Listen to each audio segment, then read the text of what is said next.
Pakistan cricket team की कप्तानी से हटाए जाने के बाद शाहीन शाह अफरीदी खबरों की जीनत बने हुए हैं। मनफी खबरें हों या पॉजिटिव तो खैर कम ही है, लेकिन नेगेटिव खबरों के लिहाज से उनकी जो बातें हो रही हैं सोशल मीडिया पर ख़ास तौर पर, और आज सुबह से उनकी एक पोस्ट जो कि इंस्टाग्राम पर मुबीना तौर पर उन्होंने पोस्ट की है और वो शेयर हो रही है।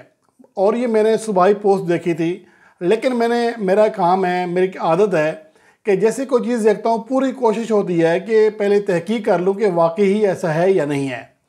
पहली बात तो ये है कि अभी भी आप मुलाहिज़ा कर सकते हैं कि इंस्टाग्राम पर शाहीन शाह अफरीदी के ऑफिशियल अकाउंट पर ऐसी कोई पोस्ट नहीं है, लेकिन मुल्की चैनल्स और टॉप जो हमारे मीडिया ग्रुप्स हैं, ख़ास तौर पर एक्सप्रेस, जब इन्होंने ये स्टोरी शेयर की है तो उसके बाद थोड़ा सा ख्याल आया है कि हो सकता है कि शाहीन अफरीदी ने ये स्टोरी डिलीट कर दी हो जब मीडिया पर उनके ख़िलाफ़ एक मुहिम चली या उनके ऊपर तनकीद हुई। लेकिन अभी मुझे ऐसा भी लगता है कि एक्सप्रेस में जो आजकल ट्रेनी लोग होते हैं वो तहकीक नहीं करते, किसी भी फेक न्यूज़ को उठा के लगा देते हैं, ये भी पॉसिबल है। लेकिन अब अहम स्टोरी क्या है? अहम स्टोरी ये है कि इस टाइम जो मुल्क टीम के हालात चल रहे हैं, इसमें हर कोई ट्विस्ट पैदा करना चाह रहा है, हर कोई मज़े ले रहा है, हर कोई अपने अपने मुताबिक इससे ज़्यादा से ज़्यादा व्यूवरशिप हासिल करना चाह रहा है, कोई इस वाले से अपने आप को उठाना चाह रहा है। तो ये एक मुहिम चल रही है, इसमें कोई शक नहीं है और ये हमेशा होता है, चाहे सोशल मीडिया हो चाहे रवायती मीडिया हो, हर कोई कोशिश करता है कि बहती गंगा से हाथ धो ले। लेकिन अब मसला ये है कि अगर शाहीन शाह अफरीदी की जानिब से अभी तक वजाहत नहीं आई है, तरदीद नहीं आई है, तो इस बात का इम्कान बढ़ता जा रहा है कि शायद उन्होंने ये पोस्ट की हो, और ये बहुत बड़ी खबर है। अगर शाहीन शाह अफरीदी ने वाक़तन वो पोस्ट की है, जो मैं आपको पढ़ के सुनाता हूँ। एक तो ये है कि उसके मेन हेडिंग है, डोंट टेस्ट माई पैशन, मेरे सब्र का टेस्ट मत लो, इम्तिहान मत लो। ये एक धमकी होती है, जब लड़ाई होती है ना तो उस टाइम पर कहते हैं ये मेरे सब्र का इम्तिहान ना लई। एक फिल्मी सुनी है ना, फिल्मी डिलाग, तो ये वो चीज़ होती है। और इस हवाले से जो मैं उसका उर्दू में तर्जुमा बता देता हूँ आपको, उसके अल्फाज ये हैं कि मुझे कभी ऐसी पोजीशन में मत लाना कि जहाँ मुझे ये दिखाना पड़े कि मैं कितना जालिम और बेरहम हो सकता हूँ। मुझे अभी भी यकीन नहीं आ रहा कि ये वाकई ही ये पोस्ट जो है शाहीन अफरीदी ने की है। अगर की है तो इस जैसा छोटे दिमाग का और बेवकूफ़ तरीन इंसान कोई नहीं हो सकता जो अपने पैर पर खुद कुल्हाड़ी मार रहा है। अगर ये कहा है तो आगे कहा है कि क्योंकि मैं शायद सबसे मेहरबान और प्यारा शख्स हूँ जिससे भी आप मिले हो, यानी जितने लोगों से मिले हो उनमें शायद सबसे प्यारा और रहमदिल मैं हूँ। एक बार जब अपनी हद तक पहुँच जाता हूँ और तो आप मुझे वो काम करते देखेंगे जो कभी किसी ने सोचा भी ना होगा या सोचा भी नहीं था।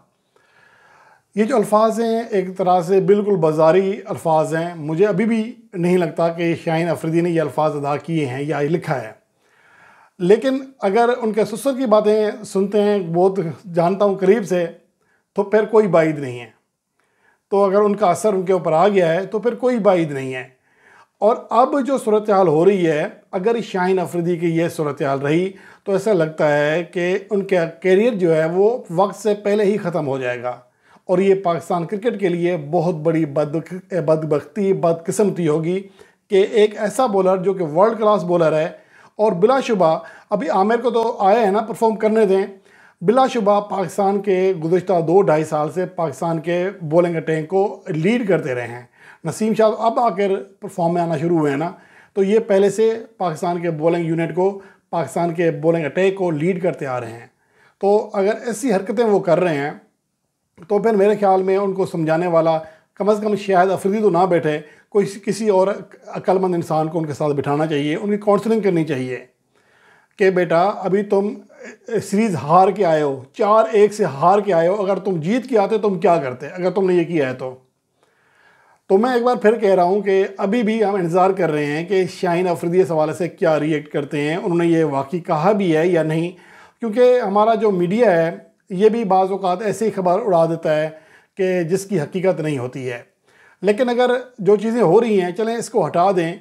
जिस तरह उन्होंने रिएक्ट किया था एक ऐसी पोस्ट पर जिसको आम तौर पर एक पॉजिटिव वे में पैगाम कहा जाता है जो कि पीसीबी की जानिब से दिया गया। हो सकता है कि इस बार कई ऐसे वाक़यात पहले भी हुए हों, कप्तानों को पता भी ना होता हो, उनकी जानिब से इस तरह के पैगामात मीडिया मैनेजर जारी कर देता है। और ये मामूली सी बात है, मैंने पहले ही कहा था, इवन के प्राइम मिनिस्टर की जानिब से कभी किसी की विलादत पर, कभी किसी की वफ़ात पर इस तरह की चीज़ें आ जाती हैं, कभी किसी को हैप्पी बर्थडे कह दिया जाता है, तो इसमें कोई नेगेटिव चीज़ नहीं होती है और मीडिया मैनेजर का काम भी यही होता है। तो अगर उसने एक नेक पैगाम पहुंचाया था तो उस तरह जिस तरह शाहीन अफरीदी का रिएक्शन आया था वो बिल्कुल खिलाफ तवक्को था। वो उसके लाबालीपन, छोटेपन उसकी निशानदेही कर रहा था। और अगर ऐसी सूरत हाल चलती रही तो यकीनन ना सिर्फ बाबर आजम के लिए आने वाले दिनों में मुश्किलात खड़ी हो सकती हैं, बल्कि ख़ुद शाहीन अफरीदी के कैरियर के लिए भी बहुत बड़ी मुश्किलात खड़ी हो सकती हैं। अब ये बात समझने की है और पीसीबी को भी चाहिए कि इसके हवाले से इक़दाम करे। एक ऐसा खिलाड़ी जो रहीम शाह के चुंगल से तो किसी तरह बच के निकला, पीसीबी ने बचा लिया, या एक और ज़रिया है जिसने बचाया, वो खैर डिस्क्लोज़ नहीं करते यहाँ पर। तो इस तरह की बेवकूफ़ी अगर वो दोबारा करेगा तो बार बार कुदरत भी और अल्लाह ताला भी मौके नहीं देते। तो शाहीन अफरीदी को चाहिए कि फ़ौरी तौर पर अपनी इस्लाह करें, सुकून में पुरसकून हो जाएं। कप्तानी आपने कोई इतनी बड़ी नहीं की थी, एक सीरीज़ में तो कप्तानी की थी।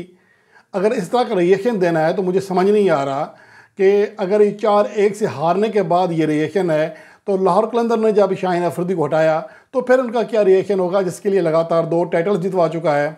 फिर तो खैर नहीं है, ये तो उठा उठा के दफ्तर कुर्सियाँ मारेगा इनको सर पर। जो मुझे अब तक उनकी असाबी जो पोजीशन है उसको देखकर तो यही लग रहा है। लेकिन इसके बावजूद मैं अभी भी उम्मीद करता हूँ कि शाहीन अफरीदी ने ये अल्फाज अदा नहीं किए होंगे और वो इस हवाले से जल्द अज जल्द अपनी वजाहत जारी करेंगे, इसकी तरदीद जारी करेंगे। लेकिन अगर उनकी जानिब से तरदीद ना आई तो यकीनन ये पाकिस्तान क्रिकेट के लिए एक बहुत बड़ा धचका है, क्योंकि इस लेवल पर जब आपके ज़का अशरफ के दौर से पहले खिलाड़ियों के जो ताल्लुकात थे मसाली थे, लोग याराना दोस्ती इसके ऊपर एतराज़ किया करते थे, जी एक पूरा ग्रुप बन गया है, दोस्ती हो गई है सबकी, ये दूसरे किसी को आने नहीं दे रहे, फलां फलां हो गया था। अब वो खिलाड़ी अगर इस तरह हैं कि एक दूसरे के ख़िलाफ़ पोजीशनें संभाल चुके हैं तो ये पाकिस्तान क्रिकेट की सबसे बड़ी बदबख्ती है। और जिस शख्स ने ज़का अशरफ जैसे बेवकूफ़ इंसान के कान भरे थे वो अपने मकसद में पूरा हो चुका है। वो यही कहता था कि देखता हूँ ये कब तक इनका इत्तेहाद रहता है। एक ऐसा शख्स जो कि एक टीवी चैनल से भी वाबस्ता है, उसका काम ही फितना फैलाना है, तो उसकी वजह से जो पाकिस्तान टीम जिस पोजीशन पर आ खड़ी हुई है ये एक इंतहाई भयानक सूरत हाल है।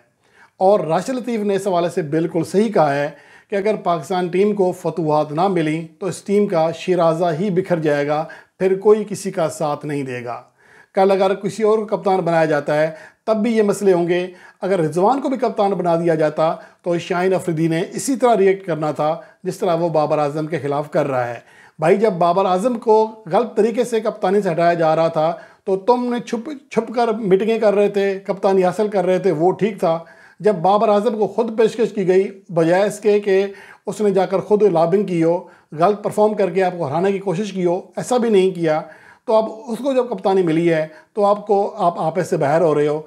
मैं इस ट्वीट की बात नहीं कर रहा, पोस्ट की बात नहीं कर रहा, मैं उस रिएक्शन की बात कर रहा हूँ जो उन्होंने पीसीबी के एक ऐसे खालिस्तान, एक ऐसा पैगाम जो कि नेक नियति कह लें या अच्छे ताल्लुकात कायम करने के लिए था, उसके ऊपर आपने रिएक्शन दिया था। मैं उसके ऊपर बात कर रहा हूँ। और अगर ये बातें चलती रहीं तो फिर शाहीन शाह अफरीदी बेशक बड़े कद का खिलाड़ी हो, लेकिन इसका कद तो बढ़ गया है, लेकिन दिमाग शायद छोटा ही रह जाएगा और ये चीज़ खुद उनके लिए सबसे ज़्यादा ख़तरनाक होगी।